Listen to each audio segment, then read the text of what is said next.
Moedas, o melhor lugar para você comprar e vender suas Tibia Coins com rapidez e segurança. Utilizando o link da descrição, você fortalece demais o canal.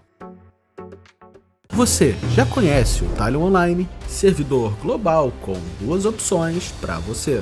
Jogue no modo fácil para quem quer diversão sem preocupação, ou no modo difícil para quem curte um verdadeiro desafio.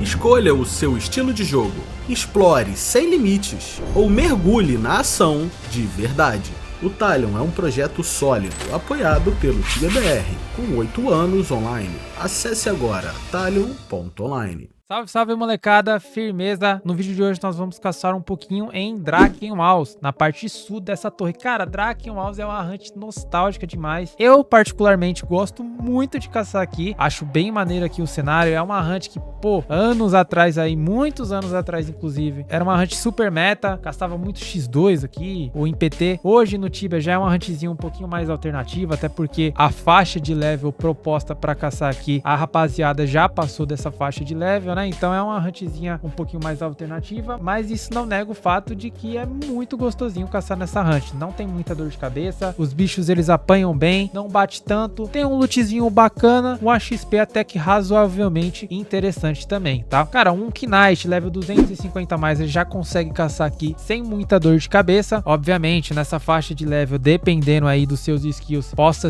ter um respawn um pouquinho desafiador, então é interessante que você venha com as devidas proteções que vamos apresentar um pouquinho mais pra frente, mas nesse level já dá pra encarar esses mobs com uma certa tranquilidade. E falando em mobs, o que nós vamos enfrentar nesse respawn é apenas dois, que no caso é o Draken Warmaster e o Draken Spellweaver. Que vai alavancar o nosso profit é o Spellweaver, porque ele dropa o Ring of Sky, e cara, cada ringzinho desse aí é 30k, então ele vale uma bufunfa boa, e é o que vai muitas das vezes pagar aqui a sua hunt. Os melhores elementos de armas para se utilizar aqui, em primeiro lugar é gelo, em segundo físico e em terceiro o elemento energy. No caso desse vídeo eu optei por uma Falcon Long Sword, porque a Falcon Long ela é mais forte comparada à Naga Sword. Então, como a diferença de gelo para físico não é tão discrepante assim, por esse motivo eu acabei utilizando a Falcon Long. Se você for um Knight Sword, eu recomendo você vir com a Falcon Long também, porque além dela ser uma arma mais forte, ela também lhe proporciona 10% de proteção à terra, e nesse respawn bate um pouquinho terra, então acaba ajudando também um pouco na parte defensiva. Mas se você é um carinha que usa Axe, você pode, por exemplo, vir com um Falcon Battle Axe ou um Cobra Axe. E sendo sincero, se eu fosse um Knight de Axe, eu escolheria muito provavelmente o Falcon Battle Axe, que eu acho que seria uma opção um pouquinho mais ofensiva. Embora o Draken Warmaster tenha uma pequena resistência a Energy, mas é uma pequena resistência mesmo, acaba que o dano bruto da arma compensa bastante em cima do Cobra Axe. E se você é um cara que usa Club, aí, meu amigo, você pode vir com a Resizer aqui, que vai moer esses bichos na pancada. É o melhor elemento para se utilizar, e a Resizer por natureza ela já é uma arma bem forte. Sobre proteções, tem que vir com o máximo de proteção a Fire. No vídeo eu não estou utilizando, mas é porque eu já tô um levelzinho um pouquinho acima aí da hunt, né, do que eu propus, então acaba que essa proteção de Fire ela não faz tanta falta assim, mas é interessante que você venha com a proteção de Fire, principalmente se você vier antes do level 300. Sobre charms, o que eu estou utilizando é uma Low Blow no Draken Warmaster e uma Savage Blow nível 1 no Draken Spellweaver. É a melhor combinação pra mim que eu julgo nesse respawn. E referente a Minor Charms eu não estou utilizando, mas se você for utilizar, uma Vampiric Embrace no Draken Warmaster é bem legal, e uma Void Skull no Draken Spellweaver acaba ficando muito interessante também. Você pode fazer o inverso, não vai mudar quase nada, então usa o que você se sente confortável. Outras opções de charms que é interessante, visto que a Low Blow e a Savage Blow são charms caros e é difícil uma pessoa na faixa desse level ter disponível para uso, então aí uma Overpower, uma Zap, se você quiser vir num modo um pouquinho mais defensivo, uma Dodge acaba sendo bem interessante também, uma Wound ou até mesmo uma Divine Wrath. Então você tem bastante opções de charms para se utilizar aqui sem muita dor de cabeça, mas o que eu julgo melhor é uma Low Blow, uma Savage Blow vai ser a melhor configuração para você utilizar nesse respawn. Já referente a Praise, as Praise nas duas criaturas alavanca demais, porque tem bastante das duas criaturas no resp. Então se você quiser locar uma Prey ou cair uma Prey no governo, qualquer uma dessas criaturas que cair vai ser de grande ajuda. E o melhor, qualquer tipo de Prey vai ser muito bem-vinda, tanto de ataque como defesa, XP ou loot. Soulcore eu não tenho nenhuma na Hunt, então ela tá bem realista, não tem segredo nenhum em relação a isso. A roda de habilidades que eu estou utilizando é o Ampcore Stage 1, que faz com que a gente consiga finalizar essas criaturas de uma maneira um pouco mais rápido e a gente consegue transitar entre uma box e outra. Além de que o Ampcore, por ela ser uma magia muito forte, acaba que quando a gente dá essa lapada, regenera bastante Mana Leech e Life Leech também dos nossos Imbuements. Sobre quest, para acessar esse local nós precisamos de uma quest, é uma questzinha um pouquinho chata, precisa dedicar sim um tempinho para fazer essa quest, que é a Wrath of the Emperor. É uma quest que a gente precisa chegar no quest log até a missão 8, então a gente precisa finalizar a missão 7 e pedir a missão 8. Não precisa concluir a missão 8, só precisa pedir pro NPC mesmo, e aí você já consegue acessar aqui sem muita dor de cabeça. Um ponto muito interessante também, que aqui é um local que você consegue fazer as tasks do Grizzly Adams, do Rank Power and Full Society, então sempre que você vier caçar aqui, dá uma passadinha lá no Grizzly Adams para você conseguir pegar esses pontos necessários para atingir o rank máximo aí com o Grizzly Adams, fora que você tem a opção ainda de matar o boss aqui dos Drakens e quem sabe dropa alguma coisinha a mais aí para você poder alavancar o seu profit. Agora eu vou acelerar um pouquinho a timelapse e deixar vocês com a rotação que eu faço. Se você curtiu esse vídeo, deixa o seu like aí e se inscreve no canal. Não esquece de seguir a gente lá nas redes sociais, é muito interessante que você siga a gente lá nas outras plataformas também. Se você quiser apoiar o canal de uma forma um pouquinho mais direta, tem o nosso clube de membros. No mais é isso, a gente se vê numa próxima, tamo junto e é nóis!